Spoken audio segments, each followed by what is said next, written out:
During fasting, your body undergoes significant changes, lots of metabolic shifts. Initially, it uses stores of glycogen, stores of glucose, but as fasting continues, then the body changes.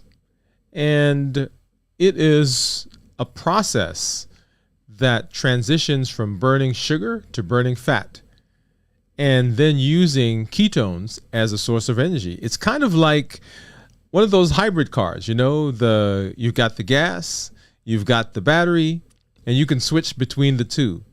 And what an amazing process the body goes through as it switches from one to the other.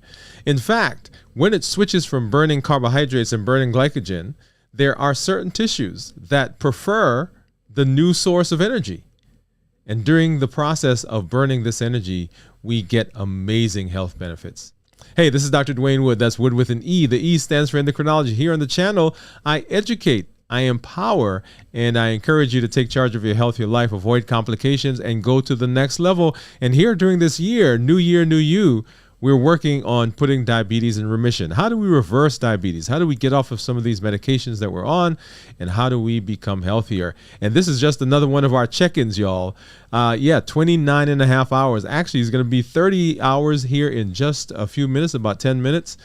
As you know, on the channel, I've been doing a fast, 72-hour fast once a week. And I come on now to kind of show and talk with you about the things that are going on in my health, in my body, and let you see some of my numbers. As you know how we do, we've got some monitors that we're going to show you. We're going to show you what my blood sugars are. I've got my meters over here that are all set up to show you what my numbers are, and we'll kind of chat as we go through the show. Yeah, y'all.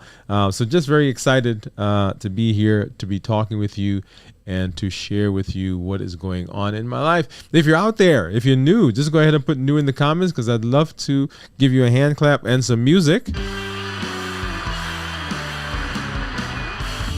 Just to say hello and say welcome to the neighborhood and welcome to the community, because that's what we're building, a community where we can come and share with each other and have good health.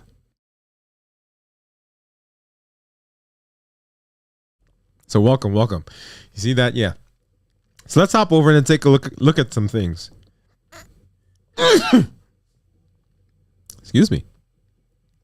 So let's take a look at my monitors, and you'll see here on the screen that my CGM, my glucose meter, the Dexcom says that my blood sugar is 85. You'll see here that my Libre says that my blood sugar is 63. Excuse me, guys, I'm getting a little coughed up here. Blood sugar is 63.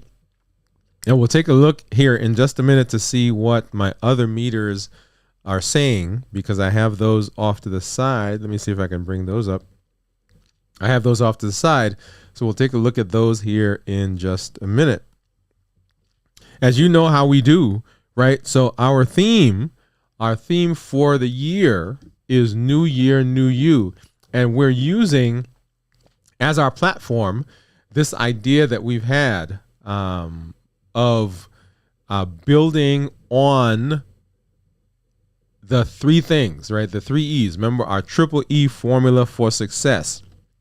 And the triple E formula for success are those things that we coined, right? So we are educating, we are empowering, and we are encouraging you to take charge of your health and life, right? That's what we're building on. That empowering part right there, that empowering part has to do with our tools that we're learning. And we will continue to do that as we go throughout the evening. The other thing is that we are sharing, right? We are building on and talking about these triggers that our bodies and our minds give us to push us in a direction that makes us break the fast. You know, those things that make us not stick with the plan that we had for our eating, for our fasting. Those triggers, we'll talk about those in just a minute. And then finally, we'll have our call to action, right? So we'll come and we'll share that in just a little while. So I'm going to pop back over here, even though right now I'm not sure what's going on, guys. So I think something got down my throat. Here we are. All right. So let's take a look at some of our monitors. So right now we said that we are looking at our Dexcom. That's what you see there on the screen. Our Libre, that's what we see there on the screen. Let's go ahead and pull up some of our numbers so that we can see what our meters are showing. First, let's look at the Keto Mojo meter.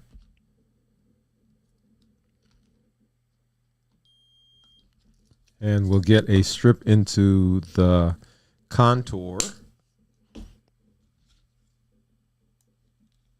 which is this guy right here. And we'll get one of these Lancets. Actually, let's get a different one. Here we go. And get a drop of blood. Let's see if that one worked. If not, we can grab one of the old type Lancets. That one didn't quite get enough blood. So you know how we do it. Here's one of these old type Lancets. And we just get a finger poke there. And yeah, that one should give us just enough blood, I think. So what do you think is going to be, right? So we're at a little over 29 hours, almost 30 hours, 5 minutes to 30 hours, right? So that was 78. Let's take a look at this guy.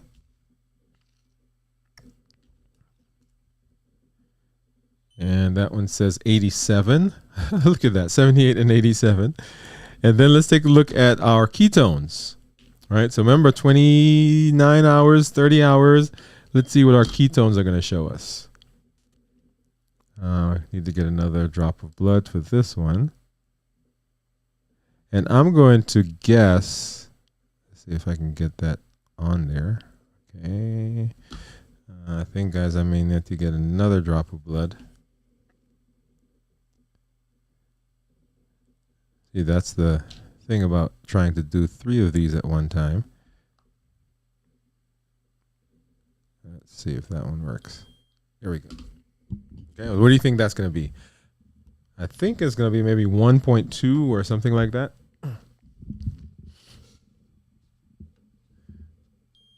1.3, look at that. Yeah. So that's not bad, right? That's pretty close. And so that's what those are. Let's hop back over here and let's pull in. So here is, so that's the blood sugar from the Contour meter.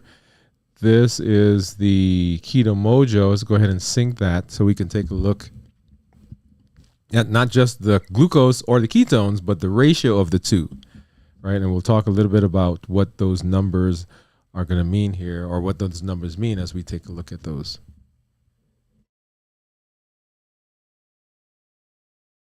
So that is syncing. Let's put it up in just a minute.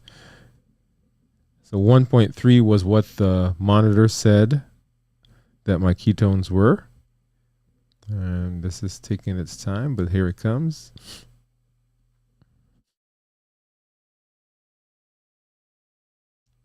All right, here we are. Okay, so there is our, that's our glucose 78, our ketones to 1.3. So let's talk a little bit about glucose and ketones. Remember, we are switching from burning sugar, right? Burning glycogen, which is the store that the body has. So when you first eat, the food that you eat, all of those carbohydrates, all of those proteins, all of those fats, they get broken down, and the body actually stores a portion of those carbohydrates. That goes to the liver. And part of it goes to things like breathing and heart rate and muscles and all the things that you've got to do right now to survive and to live. Some of it gets stored. When you stop eating, the first 5 to 6 hours, almost up to about 8 hours in some cases, the body is actually digesting at that point, right? So that store we haven't even started burning that store yet. The body's still absorbing, and stuff is going through the GI tract and so forth. Is getting broken down. So we don't actually start, quote unquote, fasting, if you will, until about 8 hours.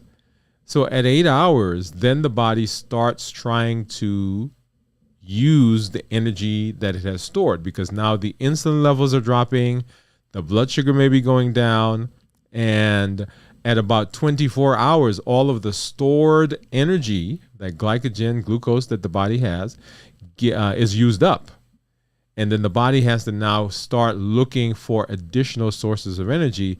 And that's when it begins switching over to ketones, right? So first 24 hours, we're digesting, we're burning up glycogen. Glycogen stores go away around 24, 26 hours. And then from 24 to 48 hours, now we are burning fat, and we are using ketones as the source of energy. The brain loves ketones, y'all. It actually prefers to burn ketones. So that's why some people during the course of fasting, they say they find themselves feeling a lot more focused. They have a lot more mental clarity during the fasting, during that time.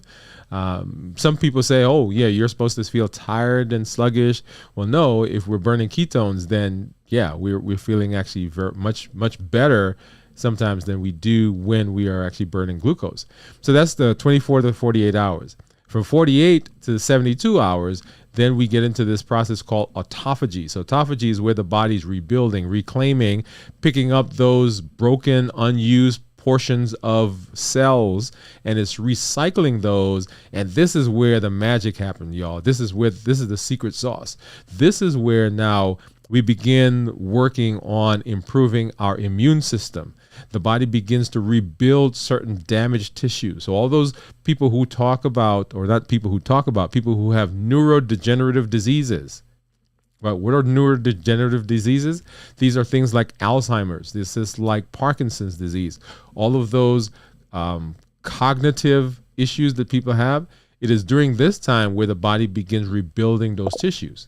It also is the time, because we are decreasing all of these extraneous damaged pieces of tissue. So inflammation improves as well, right? So people who suffer from inflammatory processes, those improve during this time. In fact, some ketogenic diets have been used to treat people who have seizures, and it's been shown that some types of cancers respond to ketones, right? So they like ketones. And so those cancers, when I say like ketones, the ketones are beneficial for patients who have those types of cancers, right? So they improve during that process. So this is the benefit. This is the benefit that we get from fasting. All right. So that's the process, right? So from 0 to 24 hours, 24 to 48 hours, and then 48 hours and beyond, we get into those autophagy and those different phases. In terms of ketones, going back to this particular diagram and this app, our ketones, we want the ketones to be higher than 0.5. So less than 0.5 is considered normal. 0.5 to about 1.5 is considered nutritional ketosis. And then above 0.5 is considered therapeutic ketosis. So we want the ketones to be high. We want the glucose to be low. And this is a great place for us to talk about this graph. The turquoise graph that you see on the screen is ketones, and the kind of tan line, that's glucose. So you'll see back here where the line is right now, that's before I broke my fast last week. So as we do a fast every week, on Friday evening we break it, and that's where you see those ketones were very high and the glucose was low. As I started eating, look at the ketones. The ketones go down, my blood sugars began rising, and we got up to about 120 there. And then as I started fasting again a day ago, a little over 24 hours, well now 30 hours, and we've just passed the 30-hour mark, notice that the blood sugars are coming down as the ketones begin to rise. And the reason I love that is that means that my body has actually switched over from burning sugar, burning glycogen, and it's now in the process of burning ketones. Does that make sense? Right? So that is what we want to see. Now, in the process of fasting, we are decreasing our glucose. One of the things I want to explain again, and I think I did this on one of the shows when I was doing a check-in last week, somebody was asking, what's the difference in how the body responds and in how I respond to either just cutting back on my calories or fasting, right? Because fasting just seems like another way to control calories, right? Does that make sense, that question? And it's a great question. And the difference is this. When I am cutting back on calories, I'm still eating. And when I'm eating, I'm still putting things into the body that can cause spikes in my blood sugar and cause spikes in my insulin. Now, let me say here, this is something that happens not just to people who have diabetes. Everybody who eats. If you eat, if you're alive and you're eating, then your blood sugars will spike up because of the food that you eat. Now, in the diabetic, it spikes higher, it stays up longer. But everybody on the planet who eats food, this is what happens. So as the blood sugars rise, you have to produce insulin to cause that blood sugar to maintain a normal range. Okay? If I eat, and I'm going to pick something silly. I eat a grape. If I eat a grape, then the sugar that's in the grape will cause my blood sugar to rise. When my blood sugar rises, my body has to produce insulin to bring that blood sugar back down.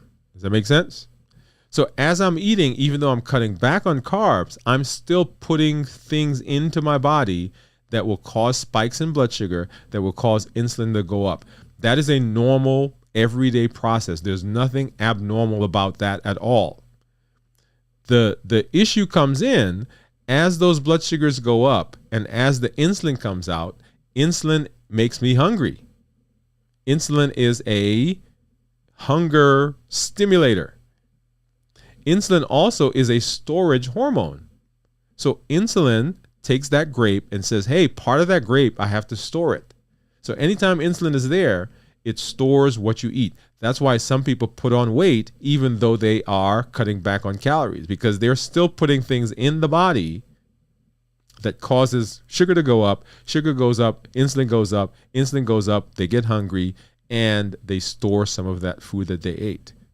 So you can imagine that this is going on throughout the time that you're eating. So every day when you're putting food in, that's the process that's going on. So when somebody is cutting back on calories, they can have cravings. Why are they having cravings? Because they're getting these fluctuations in blood sugar. They're getting these fluctuations in insulin. Now, contrast that now to when we're fasting. When we're fasting, we're not putting anything in at all. So we're not getting the spikes in blood sugar. If we're not getting spikes in blood sugar, we're not getting spikes in insulin. If I'm not getting spikes in insulin, then my body is not being forced to have those cravings because I'm not getting fluctuations in blood sugar. And it's not storing anything. Because if I'm not eating, the insulin is actually as low as it possibly can be at that time. So the body's not being told to store anything. So the difference in how my body responds and in terms of my cravings, that's the big difference. So it is cutting back on calories when you are eating. That is true, but you're not getting those hormonal changes. You're not getting those fluctuations in blood sugar. You're not getting those fluctuations in insulin. So that's one of the big benefits of the fasting process. All right, so it's a great place for me to just do a shout out. I see some folks. Hey, Jennifer. Jennifer says, howdy all. Glad that you are here. Jennifer, thank you for stopping by. And then I do see some of my folks over on Instagram. Thank you guys for stopping by as well. I think, Jennifer, I see you over there as well. And I see some people there that I know. I'm not going to call you guys out right now, but I'm glad that you are here. I do see a very special lady that's out there who is related. Oh, she said, hey, so I could say hey back. This is Denise, y'all. That's my sister. Hey, Denise, thanks for coming by. And she says, hey, glad that you are here. Let me give you some music.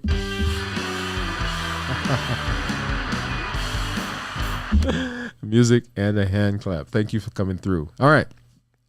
All right. So that's the switch between carbs, glycogen, and ketones. That's what we want the ketone levels to be if we're working on using ketones. That's the timeline with which the body processes food in terms of getting into the various phases. And that's the difference that we have between fasting and cutting back on calories. Now, let me hasten to say there is absolutely nothing wrong with cutting back on calories. Okay? So there's no detriment. Nobody can fault you for cutting back on calories. It is the process that a lot of us go through as we work on controlling weight. Okay.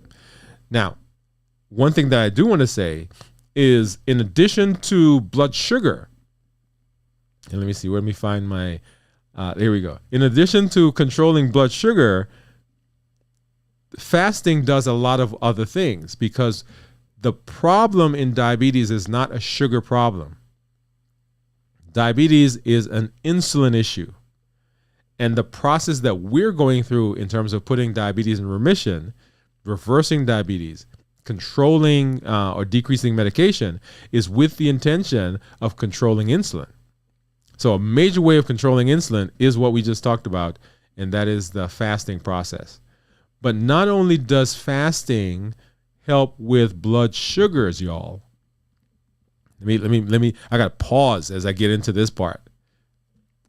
But a side effect, notice this is not the intended purpose, but a side effect of fasting is that we get improvement in so many of our chronic diseases, right? So things like hypertension, hyperlipidemia, coronary artery disease, polycystic ovarian syndrome, obesity, non-alcoholic fatty liver disease, right? All of those things improve because we are tackling and we are addressing insulin.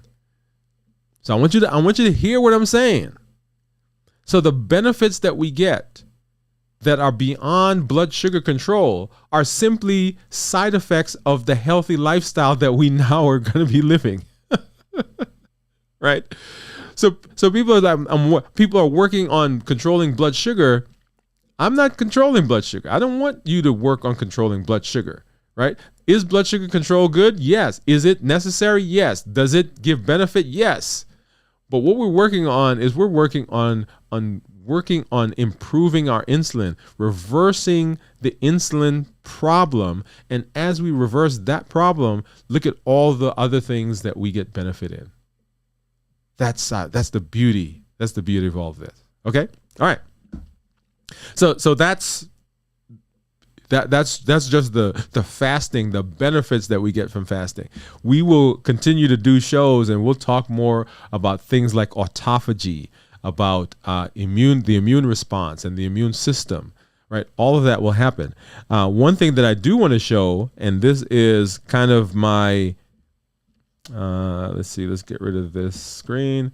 This is my side effect of blood sugar. Okay, this is my side effect of blood sugar, of diabetes control. You guys have kind of heard my story of diabetes and my story of struggle with diabetes. Recently, I was having a conversation with someone, and as I get into this part of the discussion, and this is really just a check-in, guys, to let you guys know where I am. Okay, but as I'm talking, there are some other things that come to my mind. Someone asked me. They said, "Well, why was it so difficult to control your diabetes, and why was it so difficult to control your weight?" And the fact is that much of diabetes and much of weight, the management of and taking care of, has to do with this thing up here, right? It's all about mindset. And for a long time in my I don't know, in my educational process and even in my career building, there were things that were happening that I hadn't learned to grapple with, or I hadn't learned how to deal with. And I dare say that a lot of us have those same issues. Okay.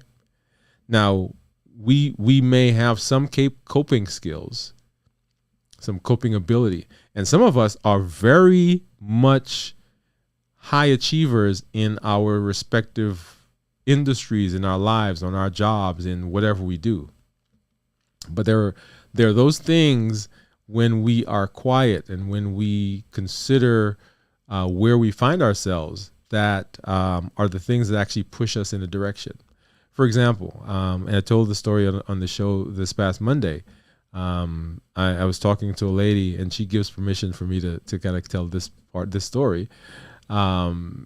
She was struggling at night, and she said, "Well, I always want some dessert at night, and this is late at night, before bedtime."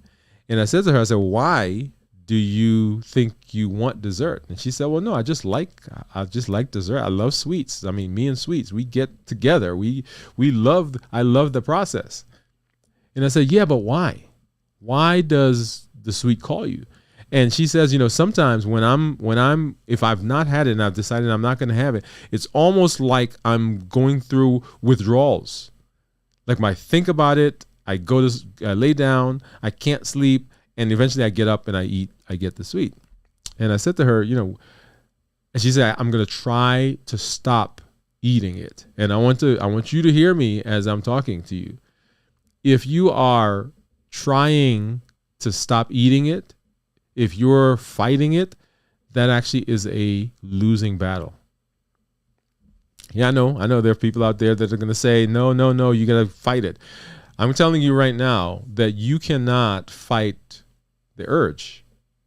You cannot fight the desire. You cannot fight the craving, particularly if your insulin levels are high. That battle that you're fighting is a losing battle. Okay? I want you to hear me what I'm saying. So we talked more, and I said, "Hey, the trick is not to try to stop eating the food. It's not to try to stop eating the ice cream. It's not to try to stop eating the cookie and the candy and the cake. That's not where we need to be spending our time. The question we've got to ask is, why are we being pushed to eat the thing? So don't take the candy away. Don't take the cookie away. Don't take the ice cream away. But why am I being pushed? What's the desire? What's the drive? What's the thing that's making me want to eat that?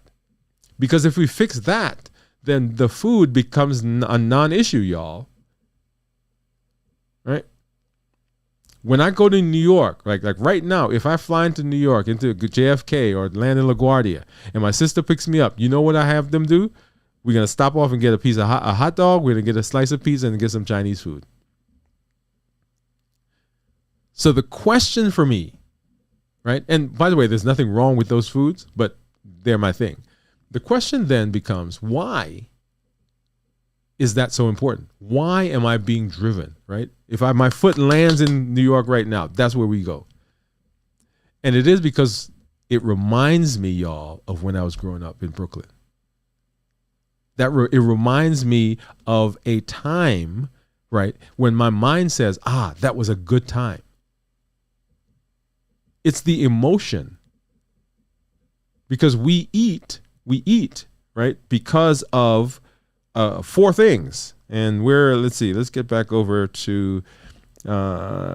here, right? We eat because of four things. We eat because of habit. We eat because of emotions. We eat because of access, and we eat because of taste. That emotion that's right there, happy, sad, glad, frustrated, mad, right? Confused, tired, all of those things, all of those reasons. That's why we eat. And so if we can discover the reason for our eating, then we're ahead of the game. Right? So this past Monday, we introduced the tool of emotional intelligence as a way to manage appetite. Right? Everybody thinks, oh, I just like that thing, or that's just the thing that I, right? Yeah, there is a reason. And so getting to the bottom of that reason helps us in the process. And that is what helps us in the fasting process as well. Because the things that derail us are the foods that we are pulled to because of habit. Oh, it's 12 o'clock and this is just what we do. It's Tuesday. This is what my family does. It's movie night, so we eat popcorn, right? So because of habit, because of emotions, right? Once again, happy, sad, glad, mad, whatever those emotions are. We eat because of access, because it's just there, and we eat because of taste. So that thing about the hot dog, the pizza, and the Chinese food, that for me is an emotional and taste issue. Because when I get it, the taste and the act of getting it, right, that's the taste part, reminds me, and it brings back an emotion. Right? When my dad took me to Coney Island, or when we first got to New York and we went to downtown Brooklyn, and my sister, my older sister, and I, we went and had our first hot dog on the corner at the hot dog cart. Right? So those memories, those emotions that are there. All right. So one of my side effects is, and let's pull this up. All right. So this is one of my side effects. And you guys have seen, let's go to this graph. You guys have seen my kind of struggle over the years. Right? So that's where we've been. Right? That's a 240. In fact, if I go back further up here, that's a 260. This is weight, by the way, y'all. Right. What I don't have is out here somewhere it was 280. Right. But 240, 260. A year ago, March of 2023, we were 240. And then now March of 2024, 189. A side effect. That was not the goal, but a side effect of the management of our health. Yeah. Awesome. All right. So that's, y'all, where we are. This is where we are going. This is where we are continuing to move. All right. So I'm glad that you're here. Tomorrow night will be our first Zoom meeting for our community. It will be at 7 o'clock. So if you've not already done that, make sure you go ahead and sign up for this. This is not going to be broadcast. It's just going to be for the community. Let me go ahead and I'm going to pull that. And because you are on the live, right, you get the link, right? So we're not promoting this link. This is just for community. We'll talk a little bit here in just a second as I do our call to action, but let me pull that up really quickly, and I'm going to post that in the chat so you guys can get out there and sign up if you've not already done so. I see, I know a couple of people that I see right now that have signed up.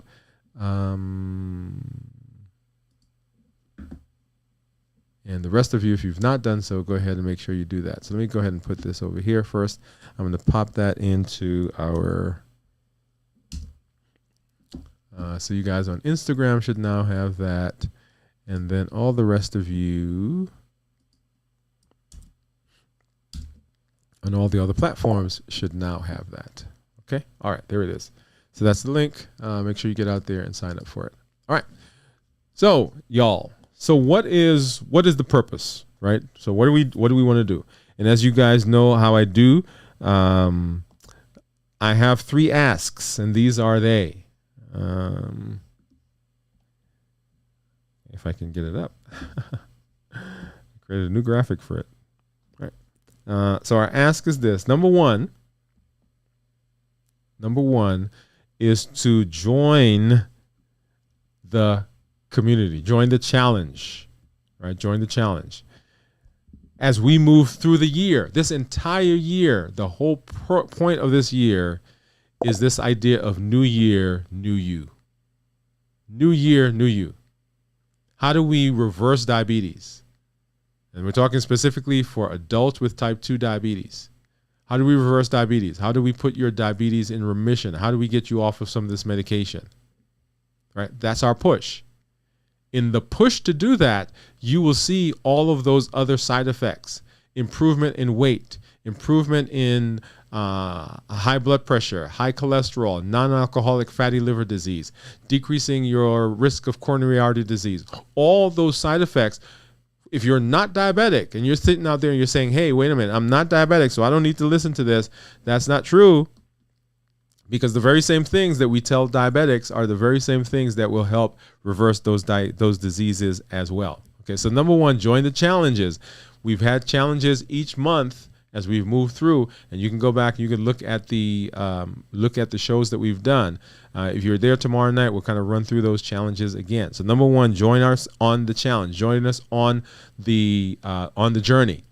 Number two, share your story. Come to the community.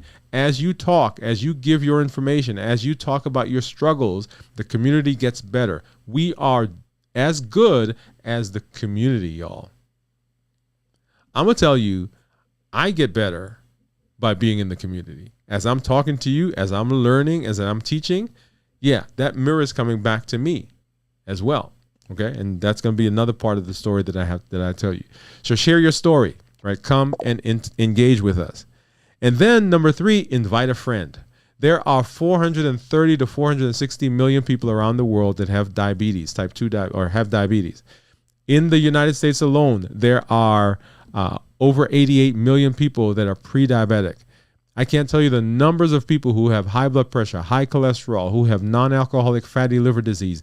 They tell me by the year 2050, between 30 and 50% of everybody in the country will be obese, overweight, or have diabetes. And you can be a voice to help begin to improve the community, right? Knowing you know someone that needs this information, invite them to the show. Be a part of the diabetes solution for the people in your circle, for your family, for your friends, for your coworkers, and definitely for yourself. All right? Okay. And let's see. I think I see a couple of people that popped up. Let's see. LK Houston, Dr. Wood, hi. I so appreciate the jewels you're sharing. I believe I'm insulin resistant, skinny fat, that is, full of inflammation, inconsistent with what I know to do. Help! Well, LK, I'm glad that you are here. And by the way, let me give you a hand clap and some music. Now, LK, I'm glad that you said that, and I'm glad that you realize where you are. So insulin resistant is one of the things I need to add to that little list of things I talk about. So insulin resistant is the issue. And when we say insulin resistance, we actually probably should call it, and I should talk to all the powers that be. We should actually call it hyperinsulinemia. That means that we have too much insulin on board. Okay. And the question that we always ask is why, if someone knows to do something, why don't they do that? And often we end up beating ourselves up, LK. We beat ourselves up because man, if I was just a little stronger, if I really just stuck to it, if I just really did such and such, then I would be better. Part of what I want to promote is that sometimes we need community. Right? Remember, we talk about the education, which is the shows, the information that you get, the empowerment. Those are the tools that we give. Fasting, using emotional intelligence, using mindful eating, all those things, right? Those are the tools. The HEAT model that we talk about, those are the tools. And then the encouragement comes from the community. You got to have all those components if you're going to be successful. So, LK, I'm glad you're here. Thank you for stopping by. And then Gary, hey man, Gary says, "Hey, greetings, sir. Glad that you're here, man. Thanks for coming through and hanging out with us. Glad that you are here, everybody." Gary, one of my guys. All right, and then for all of you who are on Instagram and all the other platforms, thank you for coming through, and thank you for joining us once again. The link is in the chat for our Zoom that we're going to be doing tomorrow, 7 p.m. It's our first community Zoom. It's great to see you typing and great to kind of connect with you here, but this gives us a little bit more intimate way of talking to each other. I get to see your faces. You get to see me. We get to hear each other's voices. You can ask questions about specific things that you may not be able to ask here because you got to be typing a lot. But we can come on and you can discuss that with me in the Zoom. Okay, so once again, this is not something that's going to be broadcasted. It's just for our community. We may have it in our community dashboard, which we'll talk about at some point to let you know, hey, we can go back and watch these at a later date. Okay, all right. So guys, as always, this is Dr. Dwayne Wood. Thank you for being here. That's Wood with an E. The E stands for endocrinology. Here on the channel, I educate, I empower, and I encourage you to take charge of your health, take charge of your life, avoid complications, and go to the next level, creating the life you've always wanted. And in this year, y'all, new year, new you. We'll see you tomorrow. Good night.